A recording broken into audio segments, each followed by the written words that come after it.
What's up, everybody? Welcome again to Too Real with Mike and Jillian. We are back.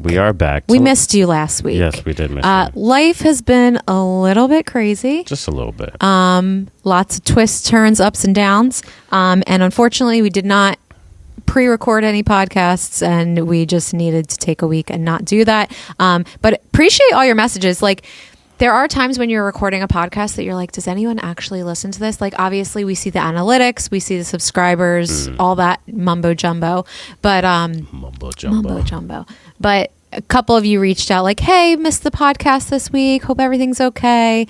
And like, that means a lot. And it makes us realize that in addition to the feedback you're already giving us, that like you look forward to listening. Yeah. So thank you for that. But we are back. Yeah. And it's funny. Our absence leads us right into this week's topic. Right. I'm sure we'll hit 10,000 tangents while we're in there. But this week's topic is changes. And this is why I don't sing. Nope. I would play the music, but we do not own the rights for it. That's so, wah. But we are talking about changes. Yeah, changes and transitions. Because last week, one of the many things that we had to deal with was my grandmother passed away. Yes. And you and I just started reflecting. You know, there are people in your lives that are there for a reason. There are people in your lives that are there for a season. And there are people in your lives that are there for a lifetime. Yes. And sometimes people leave. And so we want to talk about just the transitions of life. Yes. And sometimes people leave for good reasons, bad reasons, misfortunate reasons. But nonetheless, they do leave. We were just talking to our boys the other day, especially our oldest Chase. He's in that transition of life where he's about to go to college. And we're trying to help him see, like, yo, don't make decisions based off your friends. Yeah. And we always remind him, like, you know. I say, I have one friend from high school that I still talk to. Right. And I think you said you have no friends from high school that you still talk to. No. I know you have a bunch of friends from college. Yeah. But yeah, high school. But so we're like, don't let your friend group decide your path. Right. Like, do you, boo-boo? Right. And not in a careless way. Like, you know, care for your friends and, you know, hook them up when you can. But, like, to make these life decisions, like what college you're going to go to, you know, and to make sure that your friends are okay and not really take care of your stuff, it's tough. And so because they're going to leave. Some of them aren't going to stick around because some people are there for a reason. Some people are there for a season. Some people are there for a lifetime. What's your friend Stacy's been there since seventh grade.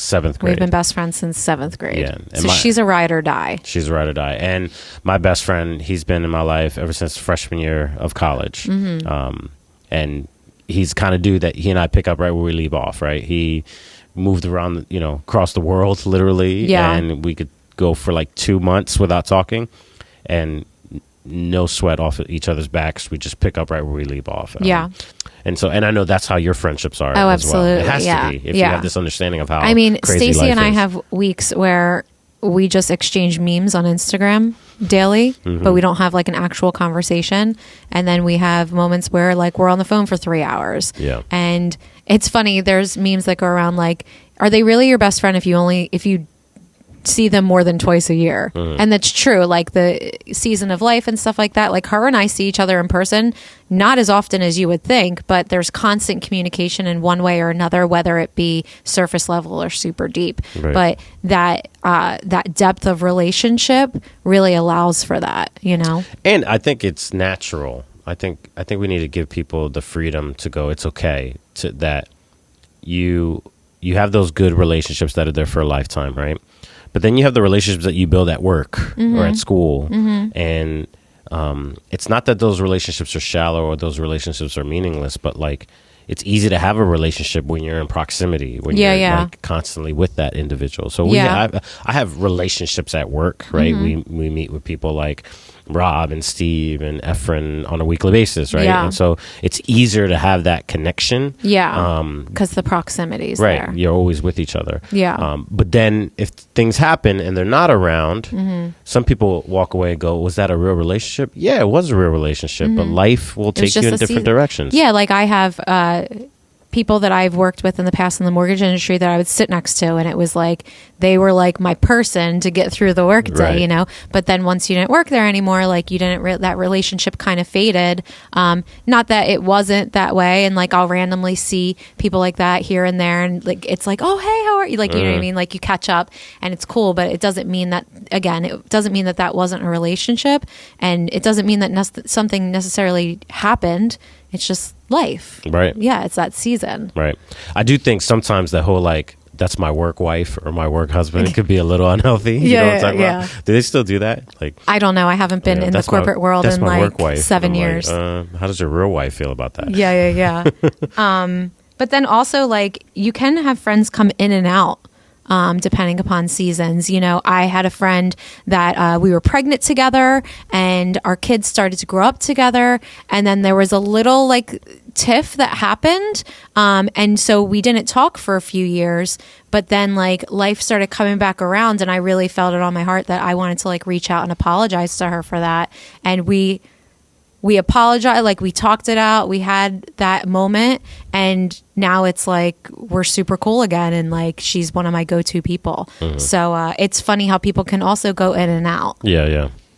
So in that transition, like, there's many types of those transitions that'll happen in your life. There's voluntary and involuntary. There's planned and unplanned transitions.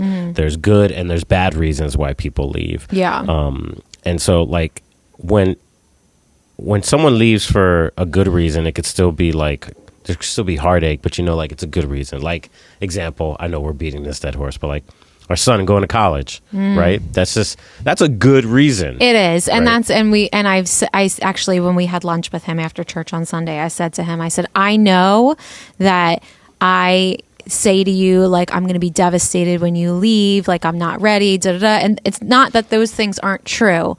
But at the same time, I said, I want you to know I'm excited for you. I'm happy for you. Like, I know what this next stage of life is going to be like for you.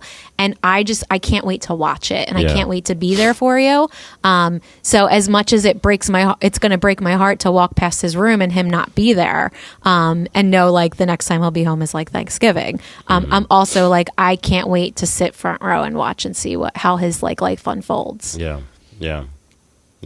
But it's still going to be sad. Even though it's good. Yeah. Right. It's good, but sad. Right. And then sometimes it's bad and sad. Yeah. Right. It's like, it just really sucks. It's misfortunate. And that still has an impact on your life. Yeah. And I think every leader's temptation is to allow your heart to get hardened every time somebody leaves. Yeah. Right. I'm going to be real. As a pastor doing this for multiple decades, you could go from someone saying, oh my gosh, you're the best pastor ever, and then a month later, I'm out. Yeah. And after the temptation is to be like, okay, like I'm never trusting. Yeah. I'm not risking. Yep. I'm not doing this. I'm doing keeping that. my circle really small. Yeah, keeping my circle really small, keeping everyone at arm's length. And I think that's foolish because I think that we're still supposed to learn, A, to forgive, B, to keep on taking risk. Some of the best people in my life are people that I took risk on, right? And the people that are still here are people that I took risk on, right? Not all risks turn out. Yeah. But you still got to take risk. I think anyone who's successful, anyone who aspires to do great things, the moment you stop taking risk is the moment you stop achieving greatness. Yeah. Yeah. And I think when you have that temptation to keep your circle small, to not trust anybody, you're not finding healing in those areas. Like you are not allowing, like it's, and we don't talk about church much on here, but you just talked about on Sunday, you preached on pain. And one of the big points that I really took away from it was pain is not a teacher, pain is a classroom. Yeah. So even though through transitions, they may hurt and they may make you want to isolate and make you want to not trust people and like keep people away, you're not learning from that. There's always something to learn in any transition. And sometimes you need to work through those emotions. You need to work through the grief process because there is grief involved in it, regardless of what type of change you're talking about. But there's always like moments for growth. And I think a lot of times we push those away and we just sit in our isolation and we sit in what we think is protecting us. And it's actually not protecting us. It's hurting us. Yeah.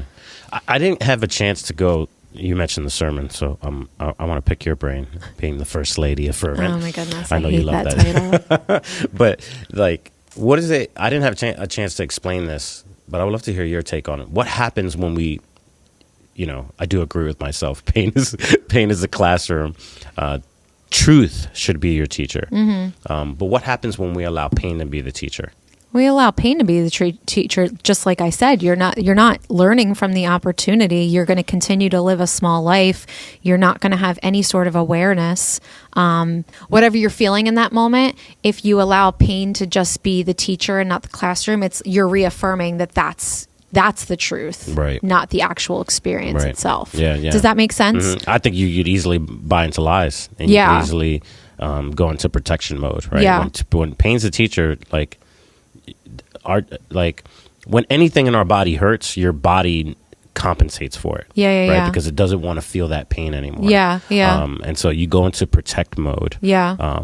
And the problem with protect mode is that you're protecting yourself from pain, but you don't have an intelligent filter on your protection, meaning like you also protect yourself from pleasures. Yeah. Right. And so I've watched a lot of people who have been hurt their whole lives shelter themselves, go into like hermit crab mode. Yeah. And you're protecting yourself from pain, sure, but you're also not living life anymore. Yeah, like AKA me the past 2 weeks. Like I can't tell you how many people I've had DM me on social media like, "Are you okay? Like it's radio silent over there." Yeah. And because I did like shut down and isolate myself. And here's why you should allow pain to be a classroom. Because I was isolating myself from one friend in particular, and because I thought I can't trust anyone, I need to protect.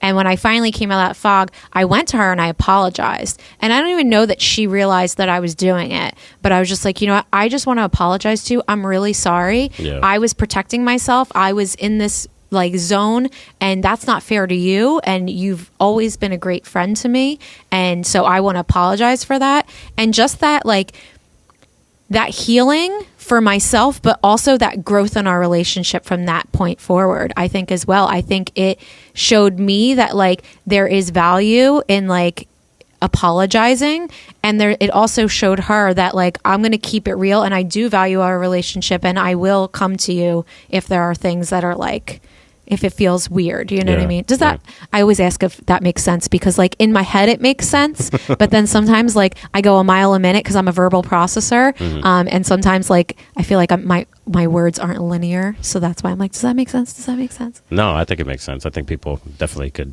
empathize with that experience. Yeah. Right? But you're climbing out of that experience. Yes. Yeah. Which is good. Yeah. Because people leave. Yeah. And sometimes they leave because of a mistake that we've made. We deal with that in organizations. We deal with that in relationships. But the opportunities that are in front of us are all about growth. And so as we learn to grow, and we can understand, okay, if those are opportunities to grow, that's why some people are there in your life for a reason. They were there to help you grow in an area, or you were there to help them grow in an area, or a season. And I think seasons are okay. Yeah. I've been saying this a lot lately, but like, you don't have to hate someone to break up with them. Yeah. You know what I mean? Yeah. And so there are times where it's just like, okay, we've hit the cap. We've hit the limit on how much I could help you grow, how much you could help me grow.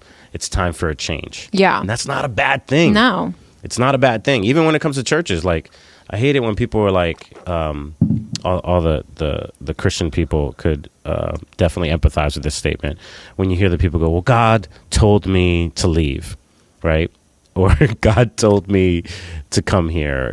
Like we paint God out to be like this schizophrenic that's changing his mind constantly, right? Holding strings. Yeah, and it doesn't work that way. And I think I wish just people didn't have to validate or justify them leaving or coming by God said. Just like, I've hit. Just own your actions and own your thoughts and your feelings and your opinions. Right. Like, I would have more respect if you were just like, you know what, this just isn't for me anymore.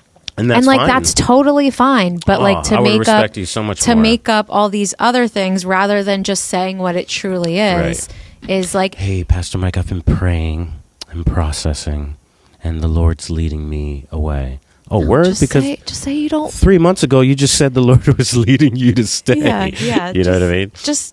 Yeah. Just put your big girl panties on and freaking say what it is. Right. That's so frustrating to me sometimes you know. because I'm a very direct person. I'm very Right. blunt.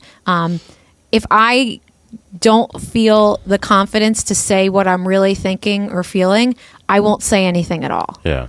I won't make up some like story just to like make myself feel better and get the result that I want. I'd rather be honest, like, because my integrity is important to me. Yeah. And we've also seen times, and I've also done it where like it's easier to almost villainize someone or something to justify me just saying I'm just not feeling it anymore. Yeah. Right. Yeah. Or and this is not has to do with changes, but like an example of villainization. Like there are times, for example, last week we went to Cinnaholic for the first time, which is like crazy. And I'm looking at these two, Mike and one of our children, actually both of our children, because the other one came right over to meet us, and they're all going ham on these cinnamon buns. And I'm like, I'm not going to do it because that cinnamon bun is going to destroy my life. But then I took Mike there last night trying to cheer him up because we are both emotional eaters. And I had one and I like villainized the cinnamon bun. All night my stomach was bothering me and I was just like, it was that cinnamon bun's fault. Da-da. No, it was my fault. I didn't have to eat it, and I was there last week and I didn't eat it, and it was fine. Just freaking own your crap. Like, you know what I mean? Right. It's a ridiculous example, but Yeah, because we want to blame on something. nobody rather wants to than take responsibility for their own responsibility. actions. Just, hey, I'm not feeling it anymore, and that's okay. Yeah. And so those are lessons that we're learning from it. But I think as you continue to grow, as you continue to mature, you need to be able to ask yourself the right questions when someone leaves your life, right? Whether it be, like I said, we just experienced somebody passing away in our family, or someone leaving your organization, someone leaving your company. What are some of the questions that you need to ask yourself? So I think the first question, and I think it's simple, but I think it's good awareness, is to ask, why did they leave? And then take the time to understand the reasons behind their departure, right? Can I disagree with you on this point? Uh-oh. I don't think this should be the first question you ask. Why not? My question might tie with yours. I think the first question that you should ask is, what is my responsibility? What am I responsible for? And maybe you do need to identify why they left first, but I think sometimes your weaknesses... That's the last question. Yeah, it should not be the last question. That should be up top. Oh, okay. Yeah, I think it's important because as you're walking through the why did they leave, your emotions and everything can come into that, and you can rationalize why they left because it makes you feel better, rather than looking to what you can own in that area. You know what I mean? And I know recently we have... Okay, so this is why it should be number 2, because everyone's an emotional person, and you're going to respond emotionally at first. And that's normal, and that's okay as long as it's done in a healthy way. So once you work through the emotions, I think your first question should be, what am I responsible for here? Because a lot of times in those emotions, we can put everything on that other person and not reflect and have self-awareness in your part.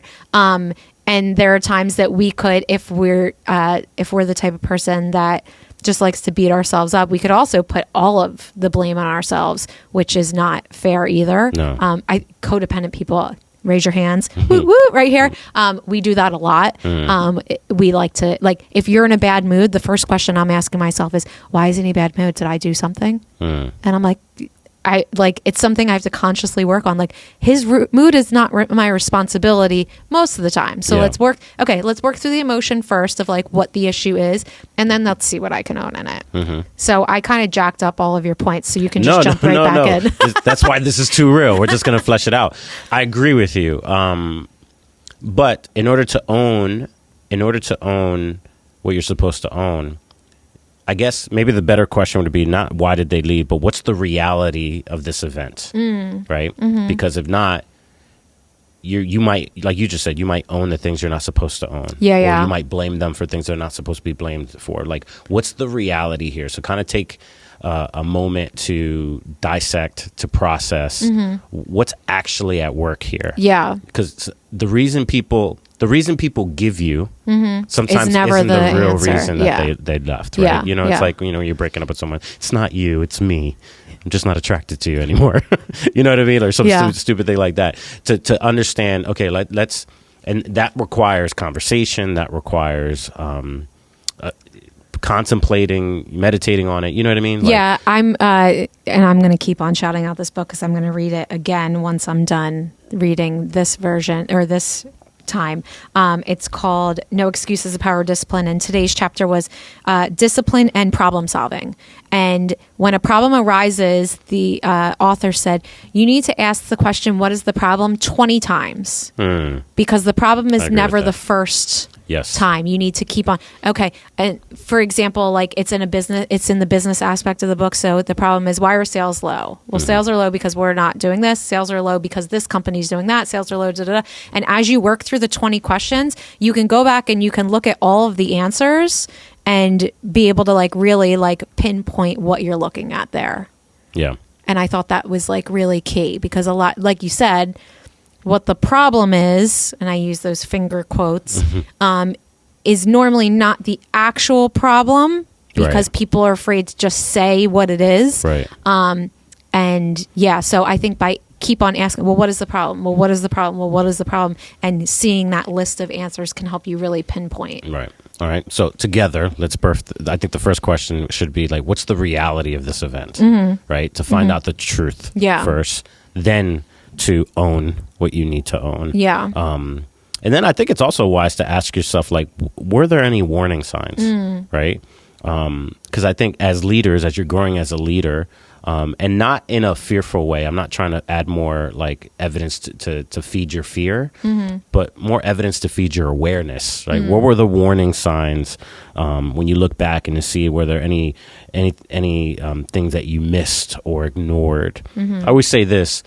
For me, in my experience, things go silent before they go sour. Yeah. So when you start seeing someone pull away, not say much, not engage, disconnect, that's always a good sign to be like, hey, what's up? Something's up. Yeah. You know what I mean? Yeah. So like to ask yourself, what were the warning signs? Yeah. And then, you know, reverse engineer it. What could I have done differently? Yeah. So for that example, like when you feel like someone's pulling away and I get it, like life's busy and you can't track everyone. It's impossible. Even if you're a leader of an organization of 5 people, it is impossible to keep tabs on 5 people, let alone hundreds of people. And that's why there's layers of leadership. That there's the CEO, like it goes down in layers because it's impossible to keep track of that many people. But have your team, whatever, on the lookout when someone withdraws. Jump on that immediately. Right. Because you can get busy in the throes of life. That's where that little tangent came from. You can get busy and you can be like, oh, yeah, I'll check on them tomorrow. I'll check them tomorrow. And here's a month later and you're like, oh, crap. Like, that flew. I never checked in. And now it's even bigger than it was. Exactly. Yep. And so to go reverse engineer, I think is really important. And then to also say, like, how can I prevent similar departures in the future? Right? I think that's a great question to ask, something that I've been asking myself, like, how can I avoid this? And this is where you kind of get to look at and identify what are the common themes, what are the patterns, because if we look at even like, here's a slice of humble pie on my behalf, looking at some of the transitions or turnover that we've had on our staff, there's some patterns that speak to number one, like, hey, this is maybe a vulnerability of mine, or these are the types of people that fit in our organization, and these are the type of people that don't fit in our organization, right? And to own that pattern, to ask yourself, is this a healthy pattern? Is this not a healthy pattern? But to learn, how can I prevent this in the future if it's preventable? Yeah, and not just looking at it on your own to see, like, common themes or patterns, like, talk to people around you who are in it with you, because we all have blind spots.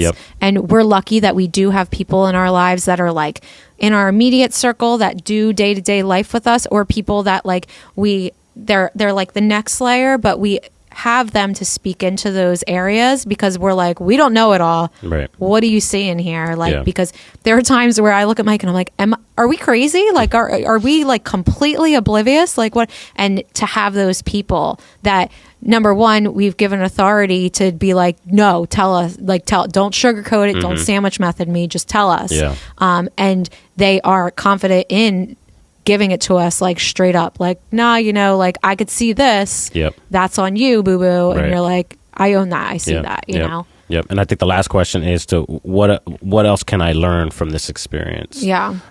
So one of the things I'm going to do with our staff is just sit around when we talk about the patterns and go, hey, what are the similarities of people who leave and people who stay? What are the differences between people who leave? And is that healthy? What do we need to adjust? Because I think wisdom, here's your nugget for today. Wisdom doesn't come from experience alone. No. People just think, I went through an experience, therefore I'm wise. Wisdom doesn't come from experience. Wisdom comes from evaluated experience. If you don't take the time to evaluate your experiences, you're not wise, you're jaded sometimes. And again, that's when pain becomes a teacher and not the classroom. I think evaluate experience and your next steps. Yeah. Because you could evaluate your experience, but still keep doing the same True. thing. Yeah. So your evaluated experience and your next steps, Yeah. how you go on from there. Right, I right. think that's Yeah. really good. Yeah. To activate the wisdom Yeah. is a whole nother level of leadership. Yeah, So for sure. awesome. Well, we did it. We did it. We spoke about it.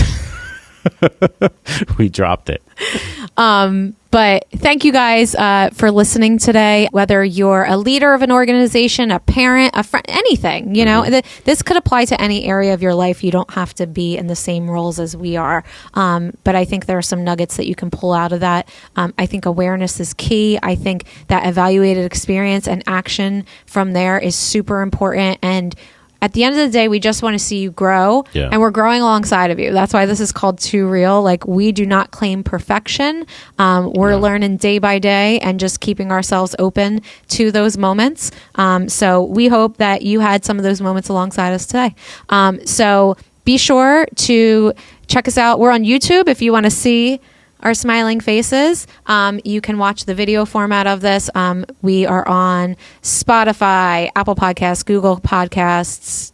I don't know what else. All of them. All iHeartRadio. the All of things. them. All the things. All the things. We usually link up our Anchor page, so you can click that page and click whatever podcast platform you want.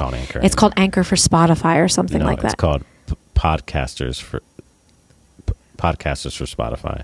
Are you sure? Man, we're botching this ending. Whatever it's called, there are options for you. But while you're there, be sure to hit subscribe, share it with a friend, post it. Let us know what part of this hit you hard, what you have questions about. We want to hear it all. And we will see you back here next Wednesday. Too Real. Too Real. See you guys. See ya. Peace.